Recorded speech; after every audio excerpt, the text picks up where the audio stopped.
Assalamualaikum warahmatullahi wabarakatuh. Alhamdulillahirrabbilalamin. Wassalatu wassalamu ala asrafil anbiya'i wa mursalin.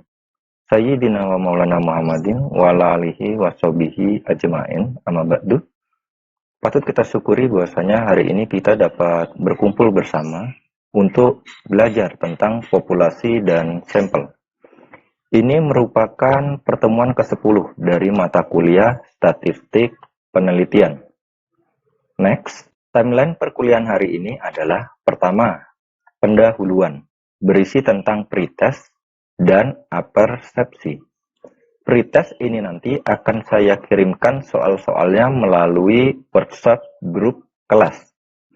Kedua, ada perkuliahan, berisi tentang tujuan pembelajaran, materi populasi, dan materi sampel.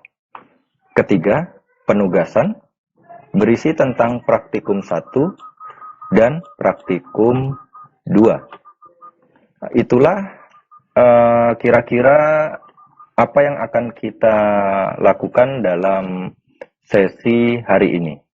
Next, sebelum memasuki materi, maka saya ilustrasikan terlebih dahulu.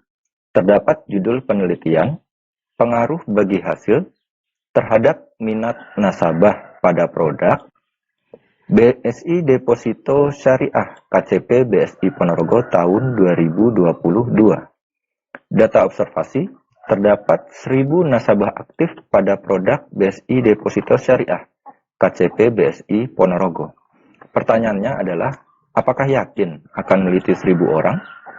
Dari sisi tenaga, sanggup menelusurinya? Dari sisi waktu, kira-kira selesainya kapan? Dari sisi biaya, berapa banyak biaya yang harus dikeluarkan?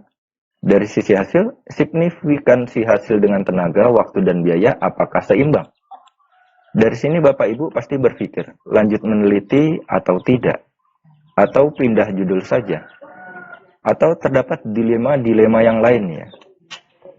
Nah, hal ini tentu beresiko ya. Jadi, bisa jadi penelitian terkendala, penelitian berhenti sementara, atau penelitian tidak dapat berjalan sebagaimana mestinya. Next, tujuan pembelajaran dari pertemuan ke-10 ini adalah sub CPMK 9, mampu menyusun populasi dan sampel. Metode pembelajarannya adalah kuliah. Proses pembelajaran dengan metode pembelajaran kelompok berbasis project atau team-based project, dan juga project report tentang materi populasi dan sampel melalui Zoom Cloud Meeting. Next. Sebelum memasuki materi, kita petakan dulu di mana posisi kita saat ini. Nah, kita kira-kira ada di sini Bapak Ibu ya.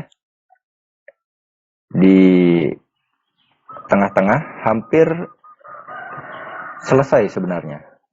Nah, setelah perjalanan panjang melalui banyak materi tentang statistik. Next, populasi atau universe adalah kumpulan dari semua kemungkinan, orang, benda, ukuran lain yang menjadi objek perhatian atau keseluruhan objek yang akan atau ingin diteliti. Ukuran dari populasi biasa disebut dengan parameter. Jenisnya, terdapat populasi terbatas finite dan populasi tidak terbatas atau infinite. Dalam membuat batasan populasi ya, secara konsep, terdapat 3 kriteria yang harus dipenuhi, yaitu isi, cakupan, dan waktu. Kalau kita merujuk ke ilustrasi di awal tadi, maka isinya adalah nasabah pada produk deposito syariah. Cakupannya BSI Syariah KCP Ponorogo, waktunya tahun 2022. Batasan populasi mengandung konsep populasi target dan populasi survei.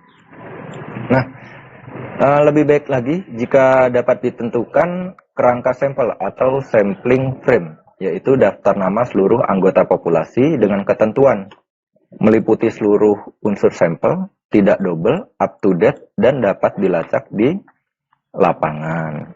Jadi kira-kira itu Bapak tentang populasi. Next adalah sampel.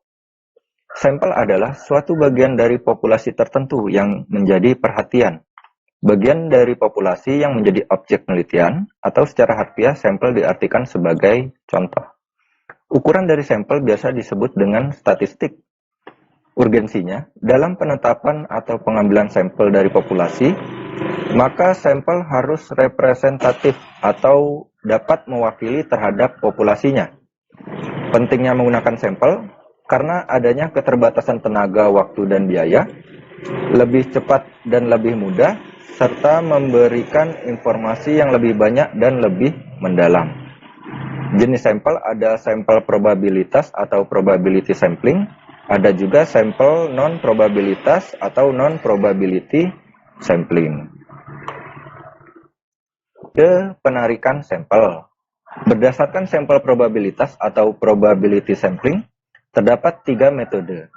Penarikan sampel acak atau simple random sampling, penarikan sampel acak terstruktur atau stratified random sampling, atau penarikan sampel cluster atau cluster sampling. Kemudian, berdasarkan sampel non-probabilitas atau non-probability sampling, terdapat 3 metode. Pertama, penarikan sampel sistematis atau systematic sampling, penarikan sampel kuota atau kuota sampling, penarikan sampel purposive atau purposive sampling. Jadi, dari 2 jenis sampel itu terdapat paling tidak masing-masing 3 dalam metode penarikan sampel. Ini adalah menentukan ukuran sampel. Secara umum, Bapak Ibu mungkin menggunakan rumus Slovin ya Bapak Ibu. Tapi ada juga yang lain, seperti tabel Isaac dan Mikhail.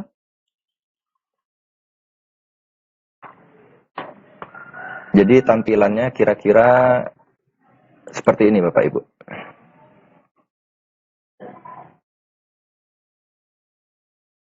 Nah, kalau tadi diilustrasikan 1000, maka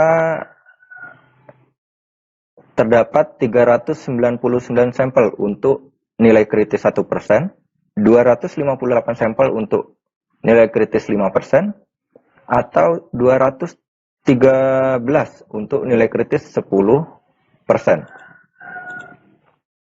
Kemudian ada tabel Krejci atau Morgan. Kita tunggu dulu Bapak Ibu.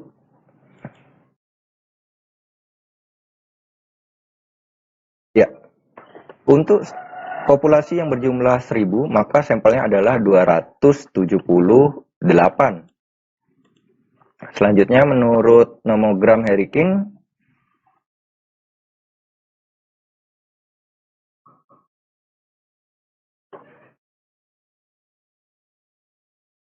kita tunggu dulu Bapak Ibu. Ya.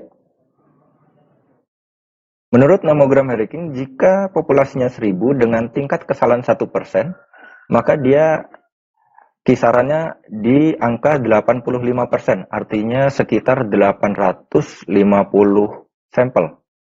Jika nilai kritisnya 5%, maka dia di angka kisaran 20% atau sampelnya 200. Dan jika nilai kritisnya adalah 10%, maka dia ada di kisaran 5% atau sampelnya 50. Dan yang terakhir adalah dalam PLSM, jumlah sampel dapat diambil dari 10 kali jumlah indikator. Ini menurut JF Hare tahun 2017. Next, tentukan ukuran sampel dengan jumlah populasi 1000 tadi, Bapak Ibu. Jika dihitung dari rumus Slovin, nilai kritis 1% adalah 909,09. Nilai kritis 5% sampelnya adalah 285,71 atau 286 ya Bapak Ibu. Jika nilai kritisnya 10%, maka sampelnya sekitar 90,90 atau 91 sampel. Nah, dari sini dapat kita ketahui bahwasanya untuk nilai kritis 1%, itu yang terbaik adalah rumus Slovin. Kalau nilai kritisnya 5%, maka yang terbaik adalah miliknya Slovin juga dengan Isaac dan Mikhail. Jika nilai kritisnya 10%, maka yang terbaik adalah miliknya tabel Isaac dan Mikhail. Kalau yang pakai punyanya JF Hair ini tergantung dari indikatornya Bapak Ibu. Jadi kalau indikatornya 12 misalnya, 6 minat nasabah dan 6 bagi hasil, maka jumlahnya 12. 12 kali 10, 120 sampel. Seperti itu Bapak Ibu. Nah, penugasannya adalah praktik ya Bapak Ibu. Menghitung jumlah populasinya, lalu menentukan metode penarikan sampelnya, dan yang terakhir adalah menentukan ukuran sampelnya, beserta alasan-alasan kenapa memilih ukuran sampel tersebut dengan metode yang telah ditentukan oleh Bapak Ibu. Dan yang terakhir Bapak Ibu tentang penilaian tugas praktikum. Ada 8 kriteria Bapak Ibu. Yang pertama adalah laporan, kedua penulisan laporan, ketiga jumlah populasi dalam penelitian, yang keempat jenis sampel dalam penelitian, yang kelima metode penarikan sampel dalam penelitian, yang keenam ukuran sampel dalam penelitian, yang ketujuh referensi, yang delapan adalah ketepatan waktu. Nah, ketentuan-ketentuannya terdapat skor 1, 2, dan 3 dengan ketentuan sebagai berikut ini. Nanti bisa Bapak dan Ibu pahami. Nilai akhir adalah jumlah skor dibagi 24 dikali 100. Seperti itu Bapak Ibu. Jadi tugasnya ini nanti maksimal dikerjakan selama 1 minggu. Dan pengumpulannya adalah sebelum perkuliahan selanjutnya dilaksanakan. Seperti itu Bapak Ibu. Nah, ini adalah daftar referensi yang bisa Bapak Ibu gunakan. Saya harap semoga tugas ini dapat dilakukan dengan baik ya Bapak Ibu ya. Jadi dilakukan dengan tuntas, dengan cermat, dan juga dengan tepat waktu. Kiranya itu Bapak Ibu yang dapat saya sampaikan untuk mengantarkan dalam materi hari ini tentang populasi dan sampel. Ada kurang lebihnya saya mohon maaf. Saya akhiri. Wassalamualaikum warahmatullahi wabarakatuh.